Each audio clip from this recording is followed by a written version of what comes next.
কলিয়াবৰত গড়ৰ আতংক। কলিয়াবৰৰ শিলঘাটত গড়ৰ আক্ৰমণত আহত হয় এজন লোক।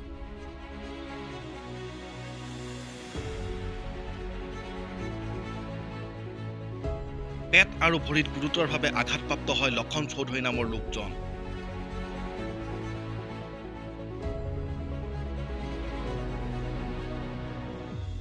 সংকটজনক অৱস্থাত কলিয়াবৰ মহকুমা অসামৰিক চিকিৎসালয়ত ভৰ্তি কৰে আহত লোকজনক।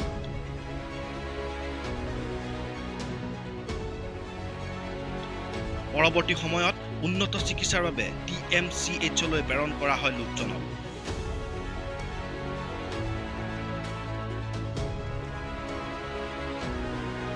ৰবৰবাৰী গাঁৱৰ পৰা শিলঘাট বজাৰ অভিমুখে চাইকেল লৈ গৈ আছিল লোকজন।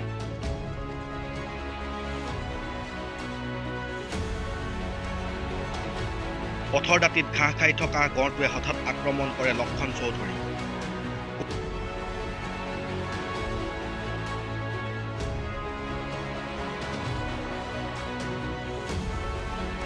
গড়টোৱে কিছু সময় সন্ত্ৰাস চলাই ৰবৰবাৰী গাঁৱত। আতংকিত হৈ পৰে স্থানীয় লোক।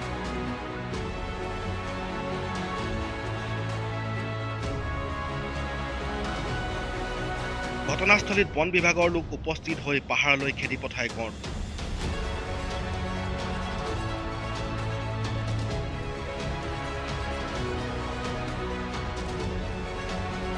উল্লেখযোগ্য যে কিছুদিন ধৰি শিলঘাট কামাখ্যা সংৰক্ষিত বনাঞ্চলত আশ্ৰয় লৈ আছে কাজিৰঙাৰ গড়টোৱে।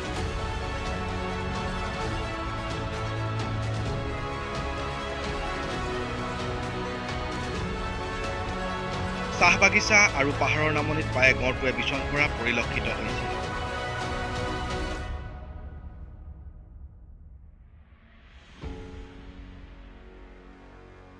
একদম চাইকেল লৈ ইফাল পৰা আহি আছে, একদম গৈ মাৰি চাইকেল পলটাইছে, উঠি পৰা মানে পলাবলৈ বিচাৰিছে, গৈ পৰা আকৌ তাৰ পেটত মানে মাৰিলে, পেটৰ ভৰি উলিয়াই দিলে নহয়, একদম ইমানখিনি বখলা একদম। লক্ষণ চৌধুৰী সি বজাৰলৈ গৈ আছিলে চাইকেল। এই মৰাপাট কলৰে মানে হেৰি হয়, এমপ্লয়মেণ্ট হয়। তাৰপিছত মই দেখি পেলাই আৰু মই পটককৈ নৰলোঁ আৰু মানে চিধা আৰু মানে ইফালে পলাব ধৰিলোঁ, আকৌ দেখিলোঁ নাই সিফালে মানে গুচি গ'ল গড়টো।